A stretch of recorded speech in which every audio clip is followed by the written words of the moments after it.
Pada suatu hari, Luqmanul Hakim diperintahkan majikannya untuk menyembelih seekor kambing dan mengambil dagingnya yang terbaik untuk jamuan tamu yang diundangnya. Luqmanul Hakim pun kemudian membeli seekor kambing, lalu menyembelihnya dan mengambil lidah dan hatinya untuk dimasak, dan ia buang selebihnya, kemudian disajikan pada majikan dan para tamunya. Lihat hal itu, majikannya marah dan menegurnya. "Wahai Luqman, bukankah tadi aku perintahkan kepadamu untuk mengambil daging yang terbaik untuk jamuan para tamuku?" Luqman pun menjawab, "Wahai majikanku, tidak ada daging yang terbaik dari makhluk kecuali lidah dan hatinya." Besok hari, majikannya memerintahkan kepadanya untuk menyembelih kambing kembali dan menyuruhnya membuang daging yang paling buruk. Luqman pun pergi ke pasar untuk membeli kambing dan menyembelihnya.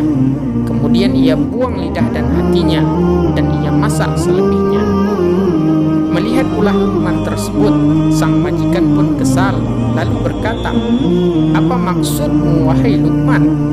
Kemarin aku perintahkan untuk menyembelih kambing dan menghidangkan daging yang terbaik, dan engkau hanya menyuguhkan hati dan lidah saja.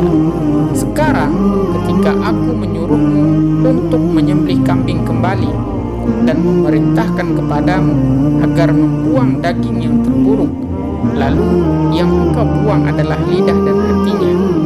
Apakah kau bermaksud mempermainkanku? Maafkan hamba, Tuanku.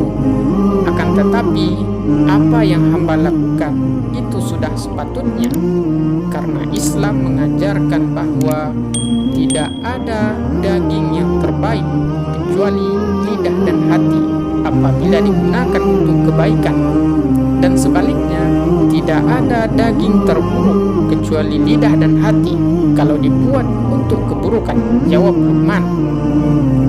Kisah sufi di atas bisa kita jadikan pedoman akan pentingnya menjaga hati dan lidah, karena keduanya merupakan bagian penting yang akan menentukan baik buruknya orang tersebut. Hal itu cukup membuat kita berpikir tentang apa yang kita katakan dan apa yang ada di dalam hati kita. Kualitas seseorang bisa diukur dari kemampuannya menjaga lidah. Orang-orang yang beriman tentu akan berhati-hati dalam menggunakan lidah. Lidah dalam konteks hari ini tidak selalu bermakna ucapan, melainkan tulisan kita di media sosial juga bagian dari menjaga lidah. Hari ini kita lihat bagaimana orang-orang menulis di media sosial tanpa pikir dan pertimbangan, cacian dan hujatan seperti tidak terperiksa.